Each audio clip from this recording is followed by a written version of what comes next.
এগুলোই বাংলার ভবিষ্যৎ। বাংলার এই বেগম রাজত্ব থেকে আমাদের মুক্তি দিন। এই যে বিজেপি নেতারা বিহারের ফলাফলে লাড্ডু বিতরণ করছেন, ডিজে বাজাচ্ছেন, একটু থামুন। কারণ এটা বাংলা, বিহার না। এখানে মাথা নিচু করলে মাথাহীন মনে হয়, আর মাথা উঠালে বোঝা যায় মাথাটা আছে, কিন্তু তার মধ্যে ঘিলু নেই। এই দোষ কার? হ্যাঁ, ঠিক ধরেছেন, দোষটা আমাদের। আমরা 500,000 টাকার লোভে খুব সহজেই নিজের ভবিষ্যৎ বিক্রি করে দেই, আর তারপরেও বুক ফুলিয়ে বলি সব ঠিক আছে, উন্নয়ন চলছে।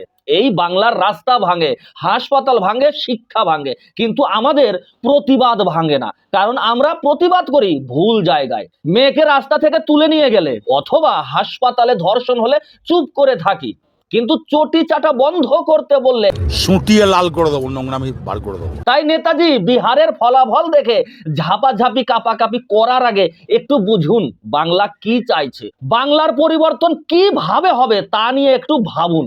বাংলার সাধারণ অভাবী নির্যাতিত মানুষ, তাদের স্বাধীনতা, তাদের কর্মসংস্থান, তাদের নিরাপত্তা নিয়ে একটু ভাবুন।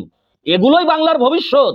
আপনারা যদি সত্যি এই রাজ্যের পরিবর্তন চান, তাহলে বিহার ভুলে, এই মুহূর্তে বিহার ভুলে বাংলা নিয়ে কিছু করুন, বাংলা নিয়ে ভাবুন। বাংলার এই বেগম রাজত্ব থেকে আমাদের মুক্তি দিন। তাহলে আপনাদের লাড্ডু নিয়ে বাড়ি বাড়ি ঘুরতে হবে না, বরং এই বাংলার মানুষই লাড্ডু নিয়ে আপনাদের বাড়িতে পৌঁছে যাবে। আর হ্যাঁ, বাংলার মানুষকে একটা কথা বলি, বিহারকে দেখে এবার শিক্ষা নেওয়ার সময় এসেছে। এই রাজ্যটাও বদলাতে পারে যদি আমরা সবাই বদলাই। ভেবে দেখবেন। নমস্কার।